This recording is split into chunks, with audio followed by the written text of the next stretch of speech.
Sunod-sunod na matagumpay na operasyon ang inilatag ng Criminal Investigation and Detection Group sa iba't ibang bahagi ng bansa laban sa loose firearms, smuggled cigarettes, illegal petroleum trading o PAIHI, illegal logging at iba pang paglabag sa batas. Sa ilalim ng direktiba ni Chief PNP, Police General Jose Melencio Nartates Jr.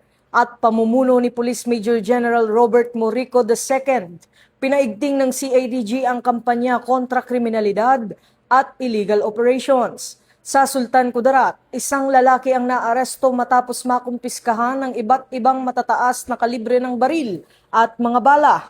Sa Bulacan naman, sinalakay ng mga operatiba ang umano'y illegal PAIHI operation kung saan nasabat ang mahigit 429,000 pesos halaga ng diesel at kagamitan.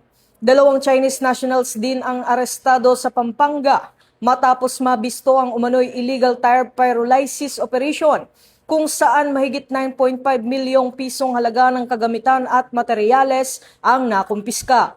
Sa Davao del Norte, 3 lalaki ang nadakip dahil sa pagbebenta ng umano'y illegal cigarettes na walang tax stamps at graphic health warnings. Habang sa Misamis Oriental ay mahigit 1 milyong pisong halaga ng illegal Nara lumber ang nakumpiska. Nahuli rin sa Zamboanga City ang mahigit 3.8 milyong pisong halaga ng hinihinalang smuggled cigarettes sa operasyon ng CIDG at Bureau of Customs. Samantala sa Masbate, 3 hinihinalang miyembro ng Communist Terrorist Group ang naaresto kaugnay ng pagpaslang sa isang guro noong 2010 sa tulong ng PNP at AFP intelligence units. Ayon kay Police Major General Morico II, tuloy-tuloy ang agresibong kampanya ng CIDG laban sa lahat ng uri ng iligal na operasyon upang maprotektahan ng publiko, kalikasan at seguridad ng bansa. Patuloy namang isinusulong ng PNP ang adhikaing bagong PNP para sa bagong Pilipinas, serbisyong mabilis, tapat at nararamdaman.